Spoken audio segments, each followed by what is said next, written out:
Goedenavond. De Limburgse economie groeit wat minder hard dan in de meeste andere delen van het land. Dat komt niet omdat er geen werk is of dat er geen ondernemers zijn die risico durven te nemen. Integendeel, dat komt voor een belangrijk deel juist omdat er geen werknemers zijn. Een tekort aan arbeidskrachten dus. En daardoor kunnen bedrijven niet groeien. Dat blijkt uit onderzoek in opdracht van het provinciebestuur. Dat merken dus ook de grootste werkgevers van Limburg. Hier zien we ze op een rijtje. Zuiderland bovenaan met zo'n 11.000 mensen in dienst. MUMC plus 7.000, de UM, dus universiteit toch ook 6.000. Maar het zijn toch vooral de zorginstellingen die opvallen. Bij Zuiderland zoeken ze dan ook in andere oplossingen om het werk gedaan te krijgen.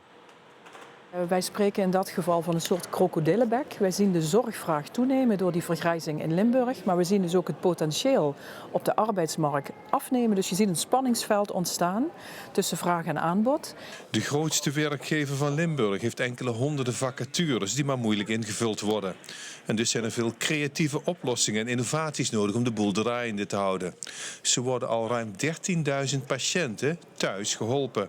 Mensen die in de vroegere situatie naar het ziekenhuis moesten komen, naar het spreekuur van de dokter, die krijgen nu met behulp van technische middelen monitoring thuis en worden begeleid op afstand door een e-nurse, een verpleegkundige, een gekwalificeerd collega die aan de hand van data die binnenkomen kan zien hoe het met die patiënt gaat. Dat bevalt ons heel erg goed, want daarmee transformeren we zorg. Maar patiënten vinden dat ook heel fijn, want die hoeven niet meer altijd naar het ziekenhuis te komen. Innovaties zijn de redding van het ziekenhuis? Absoluut.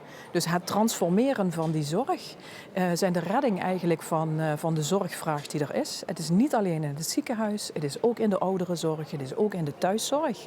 Dus waar we met z'n allen voor open moeten staan, is dat de zorg verandert, maar daarmee niet minder goed wordt. Hij kan zelfs intensiever worden. En dat betekent ook voor de vacatures die we hebben, dat we mensen met andere profielen kunnen aantrekken. En dus heeft het ziekenhuis van de toekomst veel meer technisch personeel nodig om zo de medische technieken en zorgberoepen met elkaar te verbinden in de strijd tegen de vergrijzing in Limburg. Ja, in de zorg dus wat lastig, maar er zijn ook bedrijven die er wel in slagen om nieuwe mensen te vinden en te groeien. Vacatures worden op een iets wat onorthodoxe manier ingevuld, zoals bij marketingbedrijf De Marktwijzer in Roermond.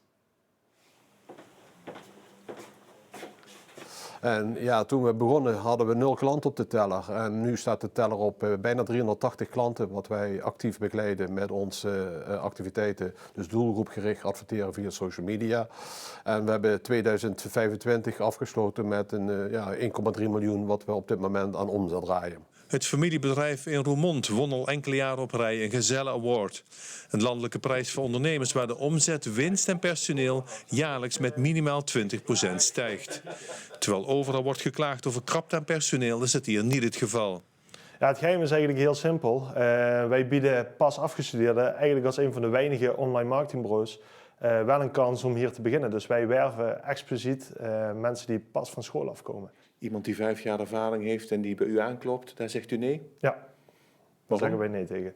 Omdat wij toch merken, we hebben ook in het verleden met mensen gewerkt die eerst elders werkervaring hadden opgedaan. En toch merken dat die werkervaring niet een voorsprong geeft ten opzichte voor ons vak, zeg maar. Ten opzichte van iemand die net van school afkomt. Het bedrijf in Roermond groeit dus als kool en heeft geen last van de krapte op de arbeidsmarkt.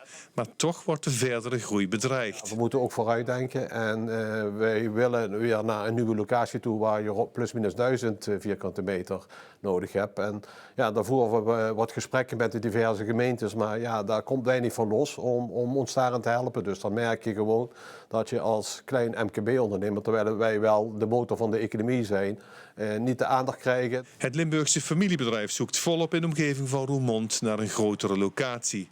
Maar lukt dat niet, dan komt de verhuizing buiten de provincie steeds dichterbij.